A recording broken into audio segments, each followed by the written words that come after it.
안녕하세요, 여러분. 약 한 달 만에 올리는 영상입니다.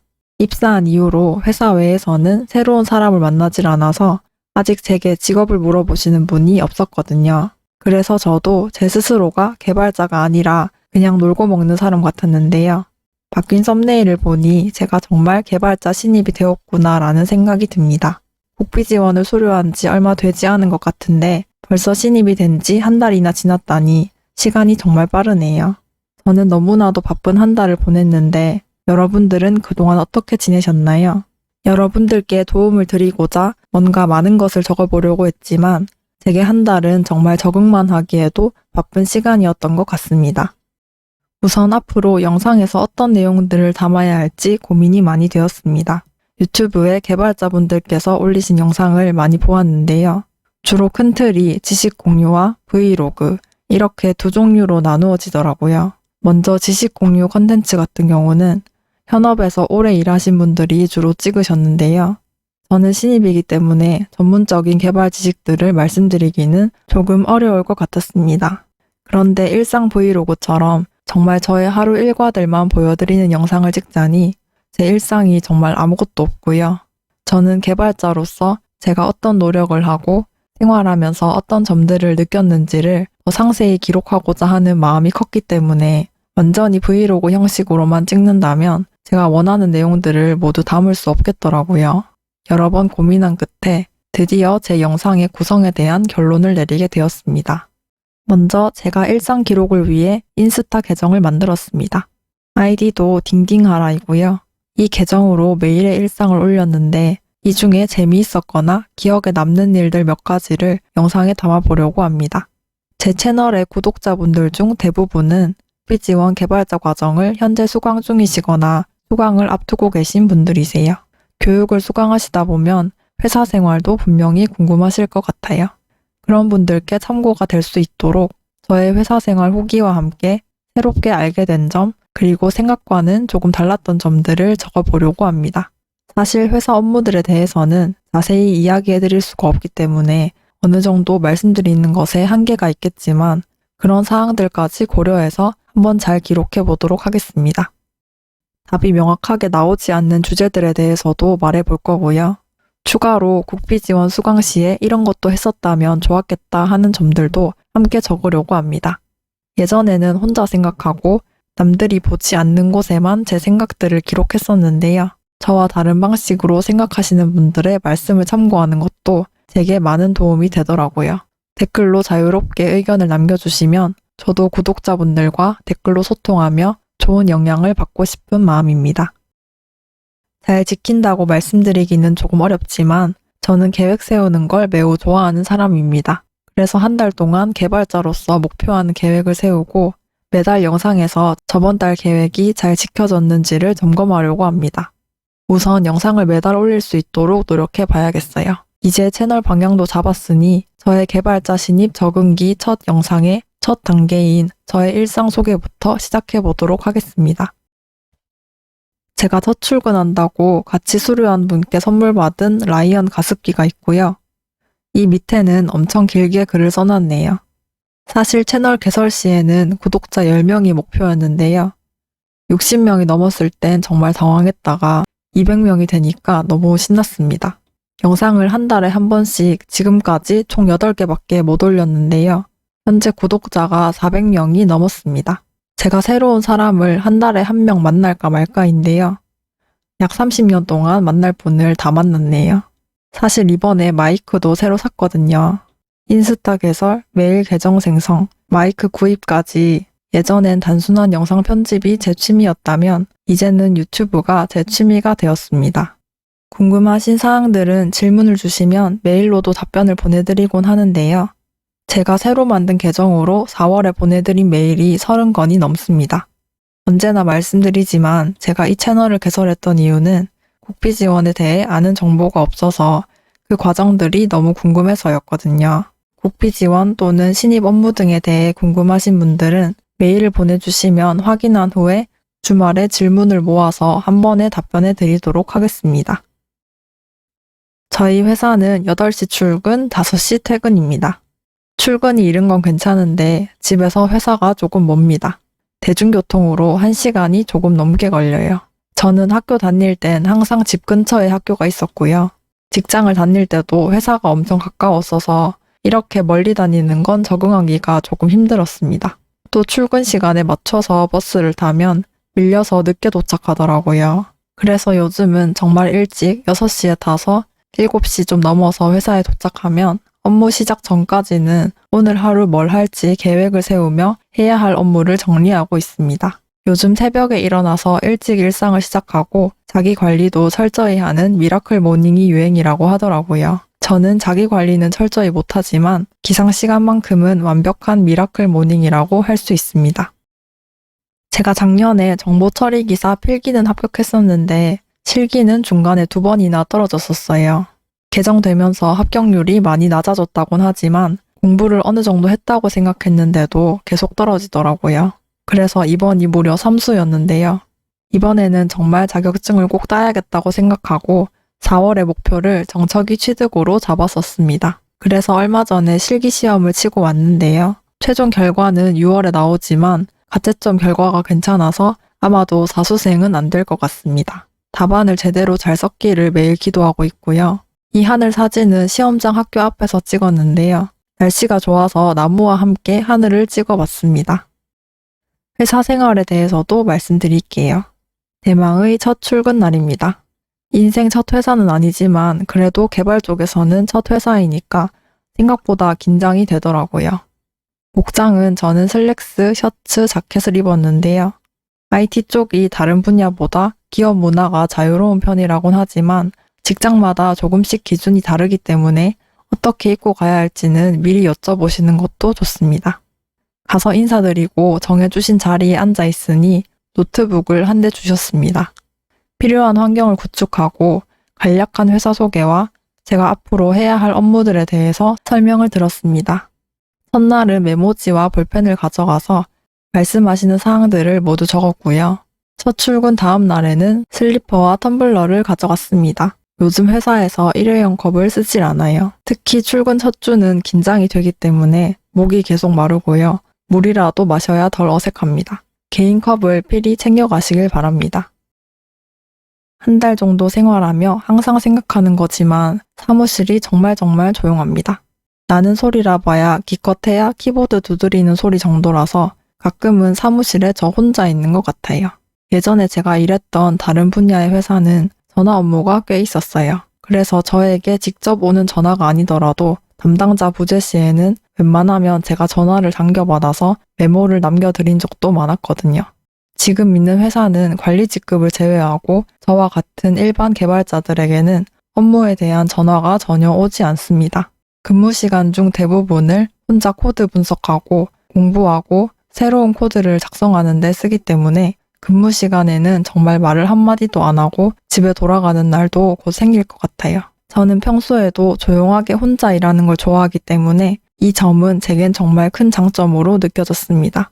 신입이 하는 일은 회사마다 정말 너무나 많이 다르기 때문에 저의 경우를 기준으로 말씀드립니다. 저희 회사 같은 경우 전에 말씀드렸던 것처럼 3개월 동안은 신입을 실무에 바로 투입하지 않고 기초적인 교육부터 먼저 해줍니다. 회사 일은 자세히 말씀드리기는 조금 어려워서 간단히 말씀드리자면 학원에서 배웠던 자바와 데이터베이스 등을 내부 지침에 따라 다시 교육받고 제가 회사 시스템의 규칙에 맞게 개인 프로젝트를 만들어서 점검받는 방식으로 진행하고 있습니다. 사실 실무에 바로 투입하지 않고 이렇게 교육해주는 방식이 SI 회사 중에서는 조금 특이한 케이스입니다. 함께 수료해서 회사에 입사한 제 동기들 같은 경우는 대부분 지금 실무에 투입되어 일을 하고 있거든요. 그래서 저는 이곳이 회사가 아니라 학원의 연장선이라고 느껴질 때도 있고요. 저와 함께 수료해서 다른 회사에 입사한 동기들이 팀장님과 함께 고객과의 미팅에 참여했다고 하거나 입사하자마자 DB 쿼리를 수십 줄을 짰다고 하거나 시스템 배포에 직접 참여했다는 얘기들을 들으면 엄청난 경력자들의 대화를 듣는 느낌입니다. 동기들의 얘기를 들으면 들을수록 저는 회사에서 해주는 기본 교육을 받지 않고 실무에 바로 투입되었다면 정말 큰일 났을 거라는 생각이 자꾸 들었습니다. 이렇게 교육을 해주는 회사가 흔하지 않다는 걸 잘 알기 때문에 지금 이 시기에 잘 배워두어야 할 것 같습니다.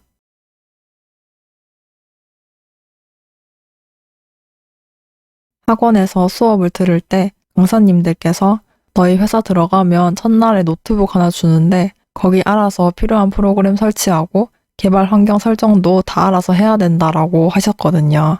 그런데 그 말씀이 정말 사실이었습니다. 필요한 개발 환경을 말씀해 주시면 알아서 잘 검색해서 설치하시면 됩니다. 학원에서도 처음에 개발 환경을 설정하잖아요. 그때 설치 단계를 따로 정리해 두시고 그 내용들을 출근 전날에 한 번씩 보고 가시면 좋을 것 같습니다. 학원에서 사용했던 개발 도구가 회사에서 사용하는 도구와 다를지라도 전체적인 과정을 한번 보고 가시면 덜 어렵게 느껴지실 거예요. 저희 회사는 각자가 구현한 코드를 큰 모니터 화면에 연결해서 함께 보며 코드 리뷰를 합니다. 사실 코드 리뷰를 한다는 건 생각지도 못했어서 처음에는 굉장히 당황스러웠습니다. 사실 학원에서 프로젝트를 만들었을 때는 일단 프로젝트가 돌아가기만 하면 된다는 생각이 제일 먼저였어서 코드의 효율성 같은 건 고려하지 못하고 그냥 막 짰었어요. 그리고 제 코드 짜는 것도 바빠서 다른 사람 코드를 볼 정신도 없었거든요. 당연히 제 코드를 누군가에게 직접 보여드릴 일도 거의 없었습니다. 그런데 학원도 아닌 회사에서 제 생생한 코드를 코드 리뷰 시간에 큰 화면에 띄워서 보여드리는데 정말 다른 분들의 깔끔한 코드와 단번에 비교가 되는 느낌을 받았고요. 개선점들을 하나씩 말씀해 주시는데 너무 고칠 곳이 많더라고요. 진짜 제 스스로도 제 코드를 보고 있자니 너무 웃겨서 그때만큼은 잠깐 사라지고 싶다고 생각했습니다. 얼마 전에 다른 분들의 말씀을 들었는데 학원 수강할 때 학원 사람들과 함께 코드 리뷰 스터디를 하신 분들도 계시더라고요. 함께 스터디하면서 사람들과 친해질 수도 있고 코드 공부도 되니까 정말 좋은 방법이라고 생각했고요. 저도 학원을 다녔을 때 코드 리뷰 스터디를 했었다면 참 좋았겠다는 생각이 들었습니다. 스터디를 하실 때는 국비교육에서 배우는 프로젝트처럼 큰 규모로 만드는 건 부담스럽기 때문에 최대한 간단한 프로그램을 구현하시는 걸 추천해 드립니다. 인터넷에 자바 미니게임 코드라고 검색하시면 미니게임을 구현한 블로그 글들이 많이 나오거든요. 코드는 자세하게 보지 마시고 최종 구현 화면 정도만 참고한 뒤에 스터디원들과 게임 규칙을 함께 정하시고 각자 구현한 뒤 코드를 비교하며 스터디하시면 좋을 것 같습니다. 특히 자바 초급 과정에서 인터페이스, 다양성, 상속 등의 개념들은 기본적이지만 막상 이들을 어떻게 활용하는지 잘 몰라서 개념이 추상적으로 느껴지는 부분이 있는데요. 직접 만들어 보면서 이해하면 이해가 훨씬 빨리 됩니다. 아마 코드 리뷰를 하시다 보면 같은 게임을 이렇게 다르게 구현할 수 있다니 하며 놀라실 것 같아요.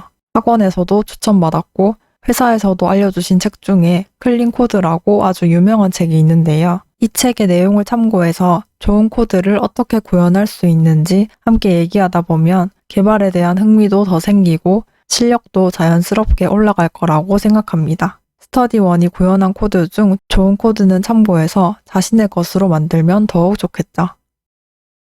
이건 어느 회사나 마찬가지겠지만 선배님들께서 말씀하신 사항들을 전부 다 메모하시는 것이 좋습니다. 말씀해주신 사항이 기억이 나지 않을 때 한두 번은 다시 여쭤본다고 해도 계속 여쭤보는 건 다른 분들의 업무에 방해가 될 수도 있어요. 메모는 꼭 잘해두시고 메모한 사항들은 따로 어딘가에 정리해두시는 걸 추천해드립니다. 앞에서 말씀드린 것처럼 코드 리뷰를 하면서 저의 코드가 낱낱이 파헤쳐진 날 저의 코드를 보면서 정말 생각이 많아졌었어요. 학원에서 뭔가 공부하긴 했는데 제대로 아는 건 하나도 없었고 시간이 없다는 걸 핑계 삼아 코드들도 대충 돌아는 가게끔만 구현해 놨었습니다. 특히 제가 제일 못했던 게 변수명 짓는 거였는데요. 프로젝트 할 때 다른 친구들이 변수명 짓는데 엄청 오래 걸린다고 했을 땐 변수명을 짓는데 왜 오래 걸리지? 그냥 짓는 거 아닌가? 했었는데 다 이유가 있었습니다. 변수명은 그냥 짓는 게 아니라 목적에 맞게 그리고 의미를 제대로 담을 수 있게 짓는 거였어요. 앞에서 말씀드린 클린 코드라는 책을 참고해서 좋은 코드란 무엇인지 또 어떻게 적어봐야 할지 많이 고민하고 연습해봐야겠다는 생각을 했습니다. 국비교육을 들으면서도 과연 내가 개발자로서 만족하며 생활할 수 있을까? 개발자라는 직업은 어떤 사람이 더 잘 맞을까라는 생각은 항상 했었어요. 사실 의지만 있다면 무슨 일이든 어느 정도는 가능하겠지만 사람 성향이라는 것도 무시하지 못하니까요. 비록 한 달이라는 짧은 시간이지만 제가 생활하면서 느꼈던 개발자에 더 적합하겠다고 생각한 유형은 정말 계속해서 배우는 걸 좋아하는 사람이어야 할 것 같다는 거예요. 많이 들으셨겠지만 정말 IT에서 새로운 기술은 끊임없이 나오기 때문에 10년 넘게 일하신 선배님들도 언제나 흐름에 맞게 새로운 기술을 공부 중이세요. 저 같은 경우도 회사에 와서 학원을 다닐 때보다 더 공부를 많이 하고 있고 집에 와서도 배운 내용을 복습하느라 하루가 다 가고 새벽까지 찾아본 적이 많습니다. 저는 제가 일정 단계에 머물러 있는 게 아니라 시대 흐름에 맞는 지식과 기술들을 배우고 싶다는 생각이 커서 새로운 걸 배우고 적용하는 과정들이 힘든 것보다 즐거운 게 더 컸습니다. 제가 전 직장을 퇴사하려고 할 때 많은 분들께서 제게 직장에서 큰 의미를 찾지 말고 직장은 돈 버는 수단으로만 생각하되 퇴근 후에 본인 삶을 즐기면 되는데 왜 그만두니? 그만두지 말고 다시 생각해보라고 하시는 분들이 많았었어요. 그래서 개인적으로도 고민을 꽤 많이 했었지만 결론적으로 제가 느꼈던 건 직장에서 아주 작은 의미라도 꼭 찾아야만 하는 저 같은 사람도 있다는 사실이었습니다. 사실 직장에서 많은 시간을 보내는데 단순히 직장을 생계 유지 수단으로만 생각하는 건 제 성향에는 맞지 않았기 때문에 조금 힘들었거든요. 그래서 조금 벅차게 느껴지는 일일지라도 제 일에서 충분히 의미를 찾을 수 있는 과정을 경험해보고 싶은 마음이 컸고요. 그 중에 하나가 배우는 즐거움을 느끼는 것이었습니다. 제가 학원을 다녔을 때 저녁 9시에서 10시까지 자율학습을 했다고 말씀드렸는데요. 회사에 오시더라도 매일의 공부량은 그냥 국비학원의 연장선 혹은 그 이상이라고 생각하시면 될 것 같습니다. 학원을 수료한 이후에도 이런 점들을 생각하시고 회사에 입사하시면 조금 덜 힘드실 것 같아요. 예전에 어떤 구독자님께서 개발자가 되려면 영어와 수학을 잘해야 하나요? 하고 질문하신 적이 있었습니다. 저도 당시에는 제대로 된 답변을 드리지 못했는데요. 제 주관적인 생각을 말씀드리려고 합니다. 우선 수학입니다. 국비 지원 수료 시 SI 회사를 취업한다고 가정했을 때 프로젝트를 당장 진행하는 데 있어서는 수학을 모른다고 하셔도 크게 무리는 없을 것 같습니다. 다만 요즘은 AI, 인공지능, 머신러닝 등의 개념들이 우리 실생활에 많은 곳에 적용되고 있고 개발 시스템들도 점점 알고리즘을 적용한 시스템을 설계하는 경우가 많아지고 있습니다. 중요한 건 이 비율이 앞으로 점점 더 높아지며 높아졌지 줄어들 일이 거의 없을 거라는 사실입니다. 이런 시스템들의 설계 과정에서 필요한 알고리즘 구현이나 프로젝트 전체 로직을 이해하는 과정의 베이스에 수학이 있기 때문에 수학을 잘한다면 아무래도 남들보다 더 넓게 생각할 수 있을 것 같아요. 결론적으로 수학은 당장은 못한다고 해도 무리가 없지만 능력 있는 개발자로 대우받으며 오래 일하고 싶다면 공부해서 기본 지식을 갖춰두었을 때 본인 스스로가 본인의 개발자 생활에 만족할 확률이 높다는 것이 저의 개인적인 생각입니다. 저는 이과였지만 수학을 잘 못했거든요. 국비교육을 받을 때도 알고리즘을 공부하려고 했지만 계속 진도를 놓쳐서 이제서야 기초 알고리즘과 자료 구조를 조금씩 공부하고 있는데요. 제게는 이 수학적인 사고방식으로 생각한다는 게 아직 미지의 세계처럼 느껴지긴 합니다. 하지만 꾸준히 공부한다면 논리적인 사고는 분명 기를 수 있을 것 같아요. 개발자를 하지 않았다면 저는 평생 동안 단 한 번도 이런 식으로 생각해보지 않았을 거라는 문제들을 접하고 있습니다. 저도 중간에 흐름을 놓치지 않도록 꾸준히 공부할 계획입니다. 다음으로 영어는 제가 예전 영상에서부터 계속 말씀드리고 있는 부분인데요. 아마 국비 교육을 수강하시는 순간부터 바로 알게 되시겠지만 영어는 부족하다면 정말 당장 공부해야만 본인이 편합니다. 우선 공부할 자료와 강의들이 영어로 된 것들이 많고요. 한글로 된 자료와 수부터 엄청난 차이가 납니다. 일단 자료를 이해해야 공부를 할 텐데 영어를 모르면 굉장히 힘듭니다. 그리고 중소기업이라도 요즘은 해외 개발자들과 함께 일하는 곳이 많습니다. 입사하면 해외 개발자들과 교류할 일이 생길 수도 있기 때문에 이럴 경우를 대비해서 사실 스피킹도 잘하면 더 좋겠지만 우선은 무리 없게 읽는 것만 목표로 하시고 시간이 된다면 오픽 등의 자격증도 준비하시면서 회화 능력도 갖추시면 좋을 것 같습니다. 이런 말씀을 드리는 저도 영어로 말은 거의 못하기 때문에 공부를 하기 위해서 저번 달에 오픽 책을 사두었는데요. 생각보다 시간이 여유롭지 않아서 개발 공부와 어떻게 병행할지 고민하고 있습니다. 국비지원 수강 시에 저희 반의 인원 구성은 전공자 반, 비전공자 반이었습니다. 저는 기초가 탄탄하고 코드도 바로바로 짜는 전공자 친구들을 보면서 굉장히 부러워했고요. 저 스스로도 나는 비전공자라서 아무리 해도 저만큼은 못하겠지라는 생각을 했었어요. 하지만 회사에 입사해 보니 전공자분도 계시고 비전공자이신 분도 계신데 그런 거 상관없이 개발자로서 모두가 같은 일을 하고 계시고 사실 일하는 데 있어서는 전공자, 비전공자의 명확한 경계가 나뉘어지지 않기 때문에 저의 일만 제대로 하면 된다는 생각이 들었습니다. 확실히 전공자에 비해 기초 과목 개념들이 부족하긴 하지만 언제까지고 4년이라는 시간이 차이 나니까라는 생각만 하고 있다면 제 상황은 시간이 지나도 그대로일 거라는 생각이 들었고요. 다른 사람들과 함께하는 프로젝트인데 저만 기술 용어를 못 알아듣거나 기능 구현을 제대로 못 해낸다면 동료분들에게 피해를 드리게 될 테니까요. 그래서 남은 시간들은 스스로 비전공자라는 인식을 심어서 방패막 삼아 변명하면서 해야 할 공부를 미루기보다는 다른 분들과 잘 협업할 수 있도록 또 주변 분들에게 피해를 드리지 않도록 부족한 부분들은 조금씩 공부하며 채워나가는 시간으로 또 제 실력을 어떻게 쌓아갈지에 대한 생각들에 집중하는 시간들로 보내려고 합니다. 국비 지원을 받기 전부터 짜두었던 이 계획들을 드디어 회사에 입사해서 하나씩 해보려고 합니다. 영상에서는 말씀드리지 못했지만 저의 4월 계획은 회사 적응 잘하기와 정보 처리 기사 취득이었는데요. 회사는 한 달 단위이니 그래도 적응이 많이 되었고 정보 처리 기사는 6월에 최종 결과가 나오지만 아마도 가채점 결과대로라면 취득을 할 수 있을 것 같습니다. 5월의 계획은 29일에 있을 SQLD 자격증 공부 및 시험 응시입니다. 정보 처리 기사와 함께 많이 공부하는 자격증이고 SQLD 공부를 잘 해놓으면 데이터베이스 기본 지식과 함께 기본적인 쿼리 작성 능력을 갖출 수 있습니다. 작년에 이미 사두었던 굉장히 유명한 SQL 자격시험 실전 문제집과 함께 데이터 전문가 포럼이라는 네이버 카페의 자료를 활용해 공부할 예정입니다.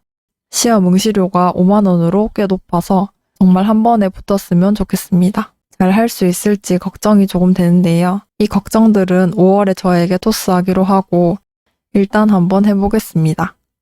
개발자 신입 적응기 첫 영상은 여기까지입니다. 결론적으로 회사 생활 후기를 말씀드린다면 정말 만족하고 있습니다. 아직 한 달 차라 당연히 좋은 점만 보고 느끼는 것일 수도 있겠지만 일단 시작이 중요하잖아요. 지금 좋으니까 잘 지내다 보면 나중에도 분명 좋을 거라고 긍정적으로 생각하기로 했고 나중을 신경 쓰느라 지금의 감정들을 아무것도 아닌 것처럼 단순하게 흘려보내지 않으려고 합니다. 지금 제가 느끼는 감사함 그리고 즐거운 감정들을 충분히 즐기려고요. 예전에는 아직 오지도 않을 미래를 걱정하느라 신경을 너무 많이 썼고 비관적으로 생각했었는데요. 이제는 그런 걱정들을 하는데 시간을 많이 쏟지 않으려고 합니다.